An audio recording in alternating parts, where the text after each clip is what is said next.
20, Yeah, right? I think we're just under 20. And you're from the office, right? I am. I'm Thank you so Elizabeth much. O'Donnell. I'm the Visitor Services Assistant Director with the Reservation Board. Let me give you our reservations department number. More advanced, the better choice of the time. But you're also welcome to email. And I'll give you my But you take a picture of that on your blog, and then somebody else can see it too. Thank you so much. Really do If appreciate it. anyone needs reservations to get a tour, call this Head on number. out to the South Florida. All right, we're gonna. You want me to lead? So what is this? This used to be the state treasury. State treasury, okay. It's one of the 10 storage spaces in the Capitol that, based on photographs, they restored. But these bars were further out, as you can tell by the picture there. The flooring you see in the picture was the second floor in this room, and it was 6 to 10 feet of linoleum sheets. When they restored this building in the 90s, every one of these squares is a separate tile. And they laid out the tile, and if you know anything about tile laying, that's pretty tedious. And they got it all laid, and the inspector came in, and they looked at, and the pattern was going the wrong way. Then pull it all out. The only thing we couldn't restore, there was a very ornate teller's window here, but there's no photographs of it. And There's no grout line. the two flat top desks you see back there, they're part of the original 1889 shipment from the Andrews Company in Chicago. Not to say they sat in that exact location, but they had theirs only in this building. So, if you just head out to the South Foyer, Susan will show you what we've got available today. So, welcome.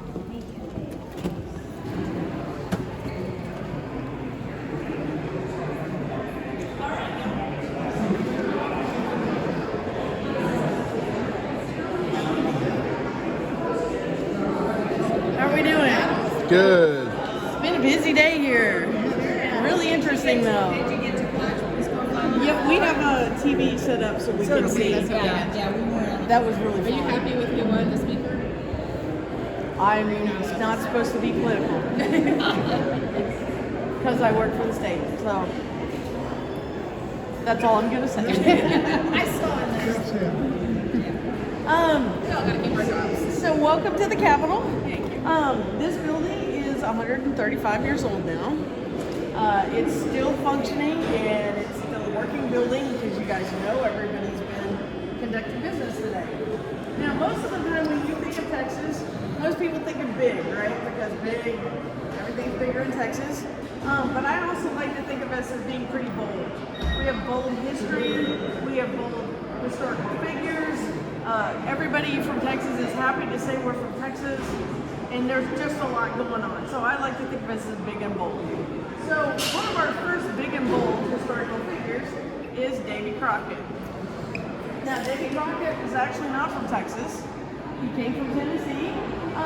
He did not get to Texas until February of 1836 and was killed at the Alamo, so he was gone before May of 1836. But since he was one of the 189 defenders that died at the Alamo, and he had brought several volunteers with him, we sort of adopted him as one of our Texas heroes.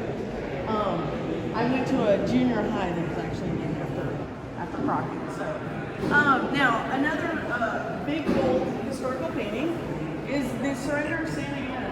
And you all know in Texas history, we were in a period where we were trying to break away from Mexico. The Battle of San Jacinto was the last battle, and that established our independence. Now, the gentleman lying on the ground with his foot bandaged is General Sam Houston, who was the leader of the Texas troops. The gentleman in the plain blue shirt and the plain white pants is actually General Santa Ana. And I thought, when I first saw this, wouldn't a general have a cooler uniform? Like with spangles and stuff on it. Well, after the Battle of San Jacinto, he was actually dressed down in disguise because he wanted to get away without being captured. And it was his own men who called him El Presidente and General and saluted to him that got him caught. So as soon as this surrender takes place, Texas is on the road to becoming the Republic of Texas. Now, we have some big bold sculpture too. The city that we're in right now, it was renamed after Stephen F. Austin. Now we have to remember Native Americans were here first, and then Spain was the big European power after the World Tournament. But Stephen F. Austin and his father Moses brought ultimately 1,000 families from the rest of the United States into Texas. So he's called the father of England, Texas. And the city was renamed after him. If you look at this gentleman, striking gentleman here, there's a lot going on with Sam Houston. He actually was married to Tennessee. He's one of the ancient Texas in the after the war, he became a lawyer. Then he became a state senator. When he left Tennessee, he lived with the Cherokee in Oklahoma. He was a big advocate for the Native Americans. We're not nowhere. Okay. So after he left Oklahoma, he was going to move his family to Texas, and he was looking for a spot, and that's when the war broke out, and he was kind of almost drafted into service to lead the Texas troops.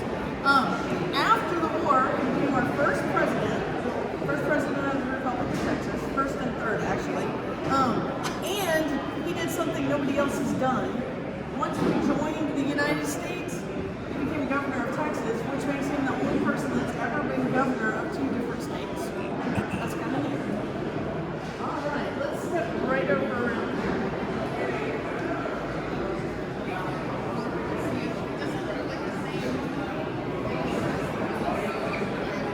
And if y'all have questions or anything, just let me know.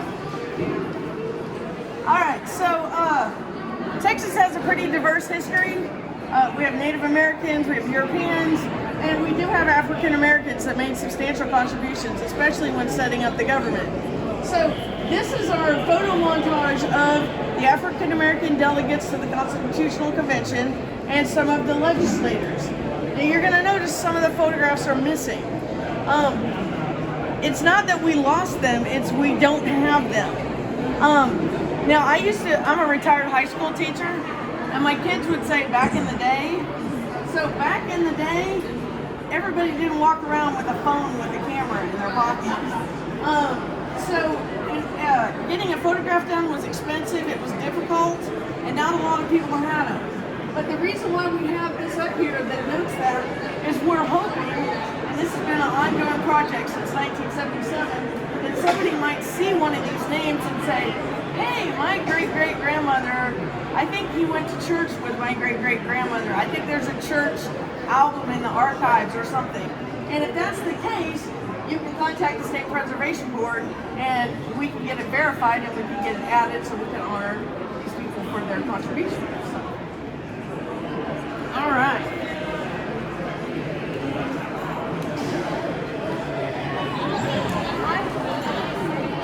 All right, so make sure you look up at the star.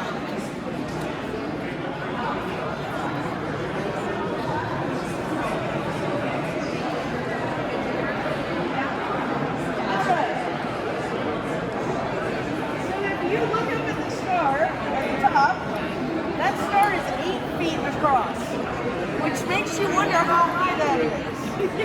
To give you a little perspective, you've seen pictures of the Statue of Liberty, right? You know she's always on a pedestal? If we can get the Statue of Liberty to get off the pedestal, walk to Austin, and stand right here, she'd still have almost 70 feet of hair growth. It's 218 feet, she's 150. Which I just love. I think it's beautiful. I love it. I was just there. Pardon me? I was just in there in October. Oh, were you? And that's free. Yes. There you go. All right, so what? Let's start if you dip on the ceiling to the floor. If you were at Six Flags amusement parks. Did you really? Which one? Oh, Arlington? Okay.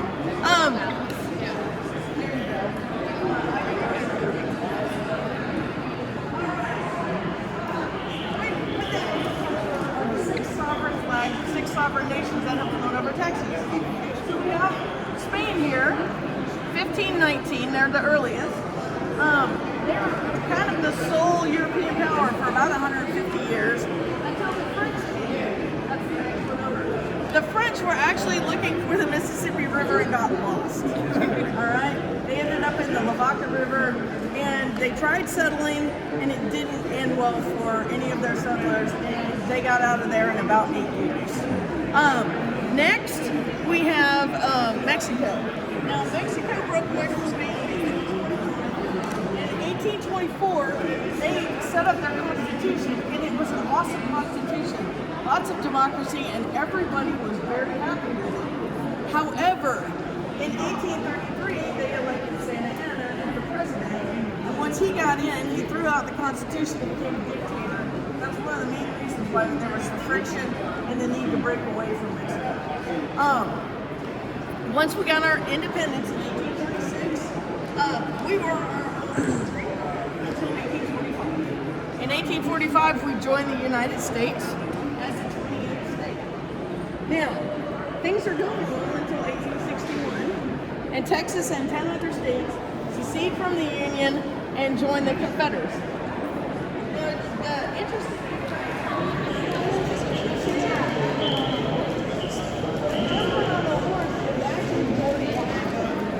and if you're like me, you're doing the math. George Washington's like 1776. This is 1861. What are we doing? His step-granddaughter married Robert E. Lee. And so that's how he ended up on the Confederacy. So once the Civil War was over, we were given a list about this long of things we promised never to do again, and we rejoined the Union in 1870. Now, I'm going to go on the other side, so y'all just have to turn. We went ceiling to floor with the walls.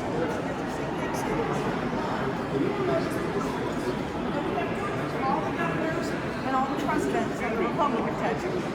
Now, they're in reverse chronological order. Okay? So, who should be here? It should be Abbott, right? You don't get your portrait put up until after you're out of office. Now, let me explain why a bunch of us are going to call in sick when his portrait goes up. Because to put his portrait up, we have to move him over, and her over, and we have to do that all the way up to the fourth floor. So all of the tour guides are like, we're calling in sick that day because as part of the preservation board, we have this thing stuff. So we have Governor Perry, who's the longest serving governor at 15 years. Most people will recognize this former governor went on to become president. And Richards is our second female governor. Did you know our first female governor is the second female governor in the United States? And if you look across the way, there's a sculpture. You see her? Just right across from her. There's a bell. All right. Miriam Ferguson. Her nickname was Ma. And what was her husband's nickname? Paul. And he is the gentleman on the second floor to the left of the arch. He's our only governor to be impeached. And we don't talk about him on the tour, but we all have friends that can make that one well. What's his name again? Did his wife replace him? James Ferguson. Oh, did his wife replace him? No, this is the best part. Now, she runs for governor in 1924, which is only 4 years after women got the right to vote nationally. And one of her slogans was, 2 governors for the price of 1. Because you'll get my husband and you'll get me. So she actually won and she was elected twice. But her husband was already impeached by then? Yes, he was already impeached and out of office. Because her husband's portrait is there. And if you go 1, 2, 3, that's where Ma's first one is. And then she has another one. 9 consecutive terms. Now, usually at this point we get to go up into the Senate and the House, but they're kind of busy today doing business. So we're going to go downstairs, and we don't have to, which is sort of good because we don't have to go up a lot of stairs. I don't really like stairs very much, but going down is good. So follow me. We're going to go this way. We're going to go down the stairs. Sorry.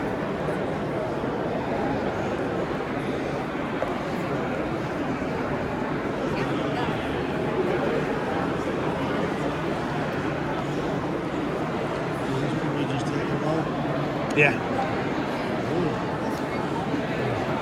I thought that was funny.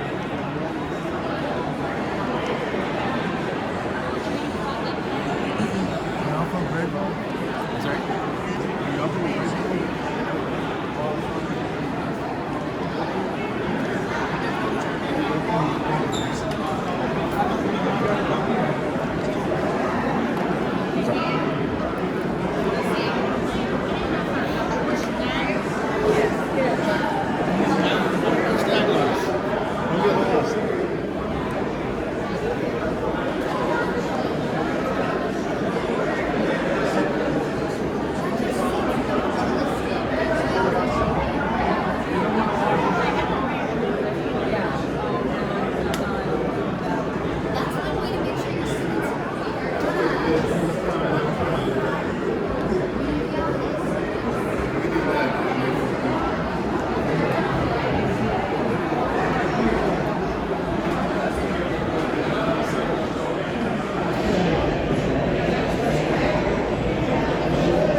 come by and see Josh Strauss in yours.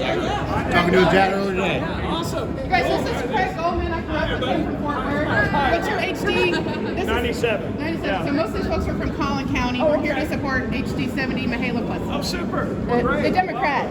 Yeah, great. Welcome to the Capitol. Enjoy the day. It's a good day to be here. A lot of activity, a lot of excitement. Thank you so much.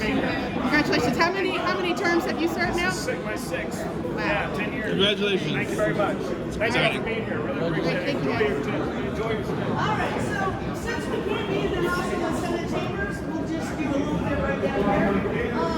One thing you'll notice is that they take pictures of all the representatives and senators every session, but there's something sort of out of place on these pictures. Can you tell what it is? They're in black and white. And just No, actually they did that because the early ones were in black and white, so they're all in black and white now. But good notice. You see the babies? See the kids? All right, this is a sort of a warm, feel-good, fuzzy thing they've done since 1919. So any of these elected officials can nominate a child, grandchild, niece, or nephew, and they're designated mascots. So they're representative mascots and they're Senate mascots. They don't do anything, but they sure do make the pictures look cute. It'd be fun if they voted, but they're not going to let us do that. So I'm sure you're all familiar. Texas government meets every other year in odd-numbered years for 140 days. Nevada, North Dakota, and Montana also do that. Everybody else is pretty much all year round, every year. Now, there are 150 Texas representatives. They each represent roughly 250,000 people. The senators, there's 31, and they are almost representing 1 million each. Texas is just getting bigger by the minute. You know that the representatives serve 2-year terms, the senators serve 4-year terms. And I don't have to talk a lot more about the government because you guys know what's going on, so thank goodness. Now we're going to go into this next room, and you're going to ask me why I took you to the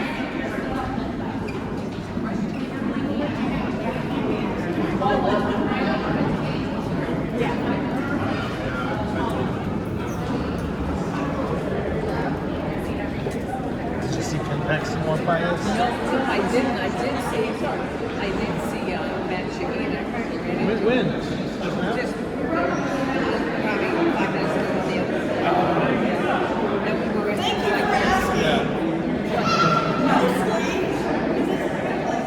but also, this is what we're going to talk about, the building of the Capitol itself. And believe it or not, the ground has something to do with it. Now, one thing you'll notice is there's glass brick on the ceiling. We are actually directly underneath the rotunda with those 6 seals. And the original flooring was glass brick because we're actually in the basement.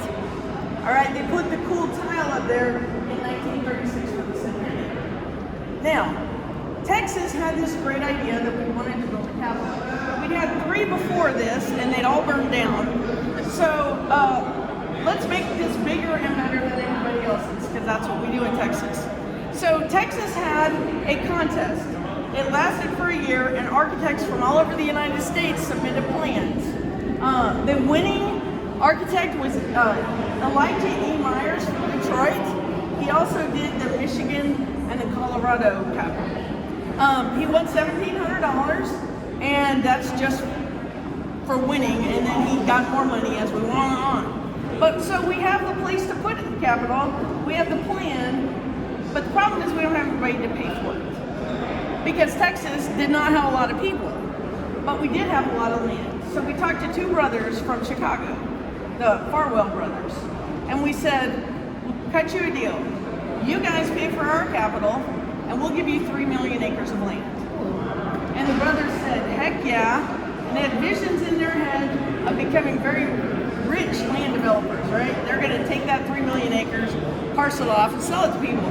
Problem is, it's in the corner of the Panhandle, which, if you've ever been there, it looks a lot like this room. It's flat and there's not a lot. So they decided they would try their hand at a Capitol. So in order to grow your herd and breed the kind of cattle that you want, you need barbed wire. So they put barbed wire around the 3 million acres. Well, it took 6,000 miles of barbed wire, which is roughly LA to New York City and back to LA, okay? And that's what it took to surround that 3 million acres.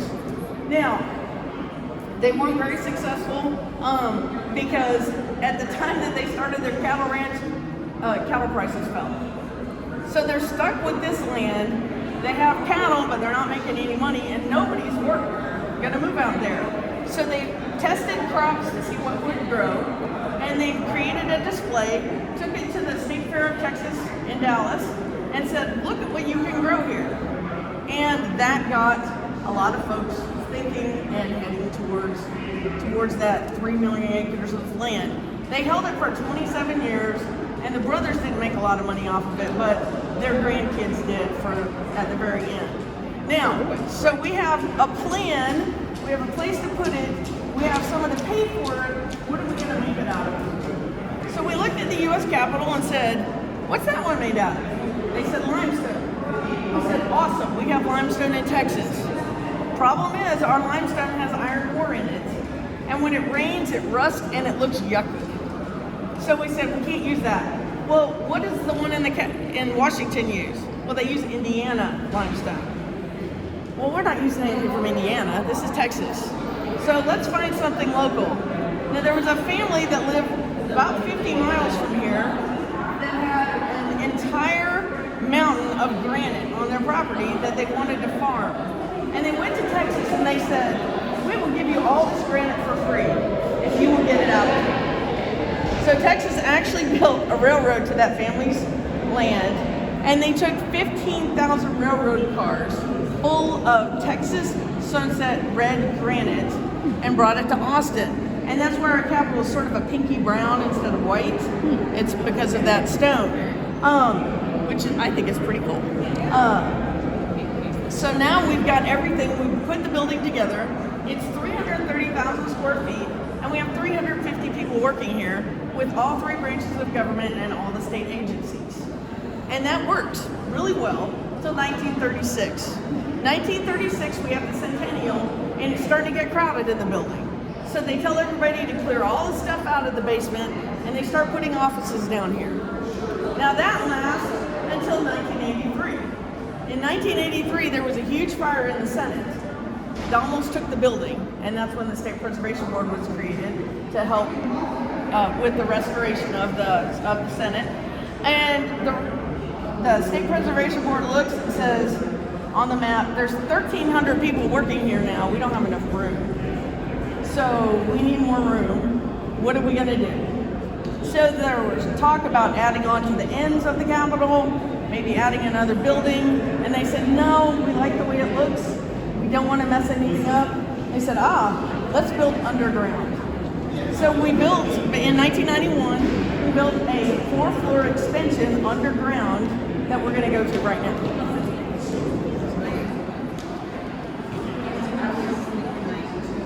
You were here.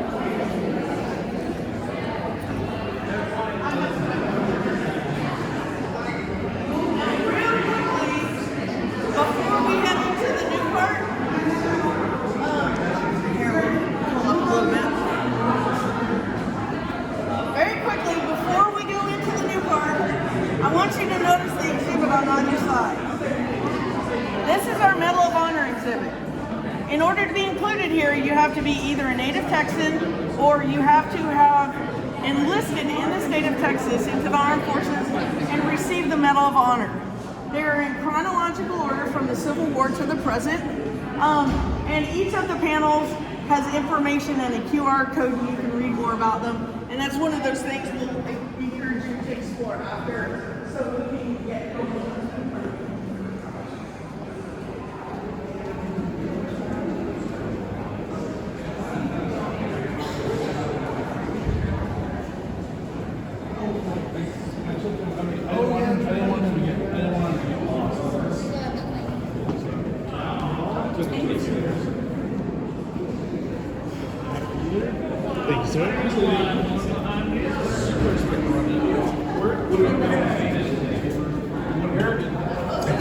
Let me have Jesse. Don't be like your last.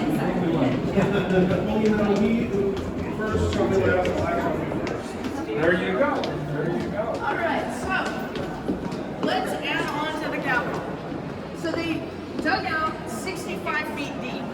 All right, the first 5 feet were not a problem because it was mostly dirt. The next 60 were a huge problem because it was mostly stone and rock. So what did they do? It took 40,000 truckloads of stone and rock from the excavation site. We had to get that out before we could even hope to start building. So once we got that out, this is the first floor beneath us. There's the second floor, you can see past that. There are 2 floors underneath that are no reason to see that. All right, now, we're going to go to the very end. We'll talk about another part of the Capitol.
So once you get here to the end, I want you to look up through the skyline. Alright, let's take a we'll see up there.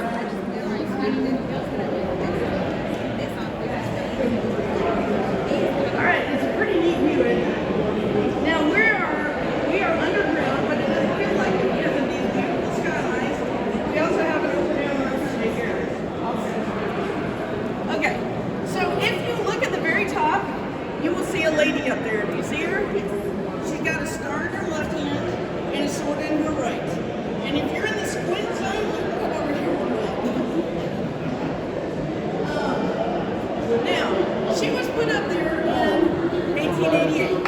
They took 80 pieces of zinc, welded them into 4 pieces, then took the 4 pieces up there and put her together. So, she's made out of zinc. She weighed 2,000 pounds. Now, in 1890, there were some people working on the roof. There were some people working on the roof, and they started to complain about being stung by bees. And I don't know about you, but I looked up there and went, where the heck are there bees all the way up there? Well, the goddess of liberty had a huge beehive in her head.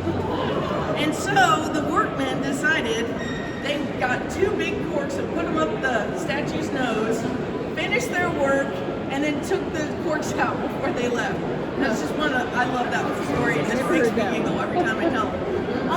So she's up there from 1888 until 1985. And after the restoration of the fire, the State Preservation Board said, let's start looking at all of our artwork and sculptures and things, and let's make sure they're in good shape. So they brought her down with a helicopter, and they went, oh my gosh, she's in really bad shape. Because she's been up there for 100 years, almost 100 years, in the heat, and the heat, and the heat, okay? So they brought her down, they said she's in trouble, so they took a cast of her, they made a mold of her, and they poured a new statue, or Goddess of Liberty, out of aluminum. In the most successful weight loss program ever, she lost 900 pounds. She was painted white, and then they were going to put her back up. However, with the helicopter, And I talked to a helicopter pilot and he explained this to me, so I'm feeling pretty okay about this information. The helicopter pilot is at the front, and the rope, we'll call it the rope, that would lift and bring things down is behind him, so you can't see exactly where it ends. Now, getting her off of there, you just go up and over. But putting her back, she's actually on a post. So they had to go to Mississippi, to the Army National Guard in Mississippi, and borrow a helicopter called the Sky Crane. And the Sky Crane has the pilot, but has another pilot sitting behind him, right in front of the rope that can control exactly where the helicopter's going. Which I thought was amazing. So we've covered big and we've covered bold, we've covered history and we've covered buildings, and we've seen lots of representatives and senators, because it's a busy day and y'all picked a great day to be here. So does anybody have any questions? But they did get her up there. I mean, there wasn't a problem. Okay. And remember, because it's Texas, bigger is better. Even without the goddess up there, we're 14 feet taller than the U.S. Capitol. Oh. Also, we are the largest space-wise because the original Capitol was about 330,000 square feet. Yeah. We added over 660,000 square feet here in the extension. Now we have a third of the senators' offices and 2/3 of the representatives' offices located here. And just like your chair in the chamber, or you remember going in the classroom, whoever has been there the longest gets to pick their seat. So if your person has their office on the second floor, that way you know they're new. Because nobody wants to be that far away from the actual chambers. Anything else? What did the star and the sword stand for? You know what? That's a good question. And in fact, you can see the original star at the Capitol Visitor Center in the southeast corner. The original goddess is in the State Bullet Museum. The star, there's been so many stories about the star, we're almost like between myth and fact, but I will tell you 3 different stories I've heard. And you get to pick one. One story is we were the only state to be its own country, so we have a star. A second story is we were part of the Mexican state of Coahuila before we broke away, and the Coahuila flag had 2 stars on it. So the story is that we maybe have taken one of the stars with us. Then there's a third story. Do you know who Betsy Ross is? Yeah. Okay, so there's a woman named Joanna Troutman that we kind of call the Texas Betsy Ross. She sewed a flag on it with 1 star for the Georgia volunteers that came down to fight in the Texas Revolution. And so that was one of the first big flags. And so there's a story that maybe that lone star is from that too. But again, there's so many different stories. I think we're at a point where we just don't know for sure what it is. What about the sword? The sword, since she's Liberty, I would have just guessed that means she's going to fight for liberty.